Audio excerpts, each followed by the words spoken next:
One of my pet peeves about business presentations is that so many are boring, and boring doesn't sell. I was reflecting on that when I was thinking the other day about the time I represented my college, St. Xavier's College in Calcutta, in the All India Intercollegiate Debate. I was 18. 11 colleges took part.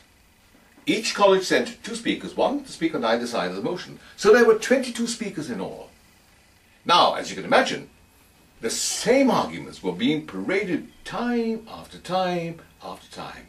Now, I was drawn somewhere in the middle order, and by the time it was my turn to speak, the audience of more than 2,000 was pretty restive. And I was wondering, how can I distinguish myself in some way from these people? Now, the motion was, looks advance one more in life than learning. So now, when it was my turn to speak, I walked to the footlights of the stage, and I did this.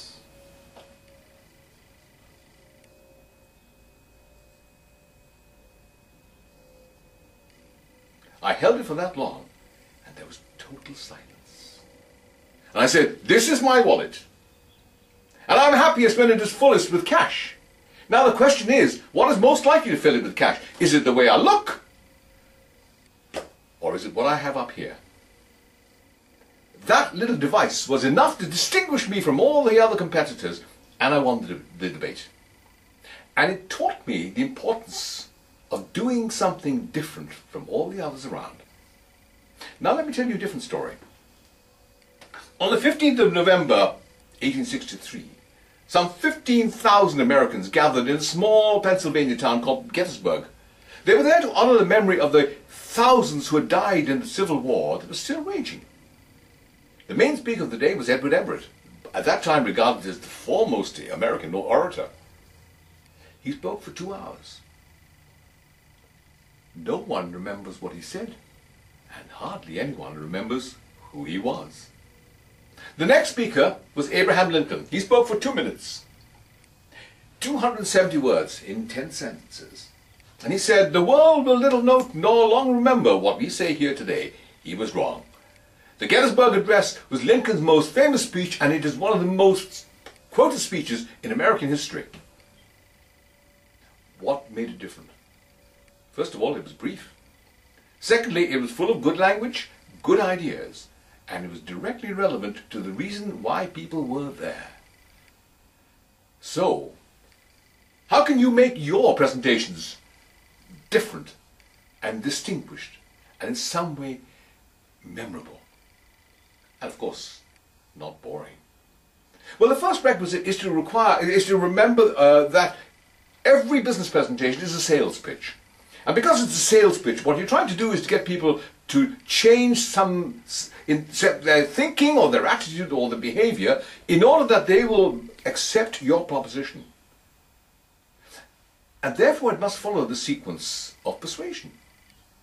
And the sequence of persuasion is a very particular sequence that takes people from where they are to where you want them to be if you follow the rules. And the very first thing you have to do is to get their attention. You have to get their permission to tell your story, tell your pitch. And the way you do that is by using a hook. Now, a hook could be something, as I did in that debate, something you show, or it could be something that you say. It could be startling, it could be amazing, it could be unexpected, but it has to be relevant. I mean, for example, it's not a good practice to pretend you're going to be talking about sex, and then to talk about something totally different. Because when people give you their attention, they're trusting you to tell them something relevant, so that their time would not be wasted. And if you do something that betrays that trust, they will switch off and they will not do business with you. So you have to use a hook. I recommend you always use a hook which will grab their attention, focus their minds on what you're going to be saying, particularly if the hook is directly relevant to your subject matter, and then you have the opportunity to tell your story. So what's next? What's next is that you have to give them a map of where you're going. You have to let people know where you're going to be taking them, because that's only fair. They want to know what you're going to be saying and how are you going to take us there. That structure, that sequence, has to be has to follow the principles of persuasion, so that it presses the buttons on them, reaches into the hearts of your hearers, and gives them an understanding, a better understanding of the problems that they're facing, the inadequacy maybe of the current situation that they're in, so that you can then justifiably tell them how your proposition is the solution. But along the way, you have to be very careful about the way in which you tell your story. Let me just ask you this. Have you ever known anyone who told stories about the war? Any war? And can you remember how they would talk about their own personal exploits in that war? And how you wished they would stop? But of course, if they happen to be your father-in-law, you can't very easily do that.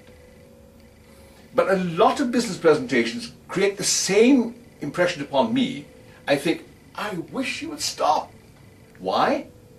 Because they are linear accounts of what they do and who they are. A typical business presentation might say, in fact many of them do say, this is who we are, this is what we do, this is what we do, whatever we do, this is what it does, and this is how it does it, and this is where it does it, and so on. And it is so boring. I want to know, why do I need to know this? And I'm sure you feel the same. And that is why most business presentations fail.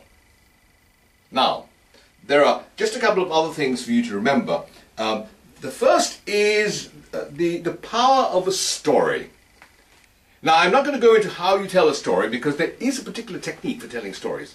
But see, we have all been conditioned from childhood to liking stories. So we will listen, people will listen to a story. And if you can embed your message into a story, not only will it be received and listened to, but also it'll be more easily remembered. So people can reconstruct your message from the story, so long as you do that right. And the second thing to remember is enthusiasm. Enthusiasm it's attractive and it's infectious. And if you can't be enthusiastic about your proposition, you can be sure nobody else will. But if you are enthusiastic about your proposition, then people will want to buy, they will want to accept your proposition. So, be structured, follow the sequence of persuasion, be enthusiastic, build it into a story, and then people will want to buy. This is Phillip Khan-Panni of pkpcommunicators.com.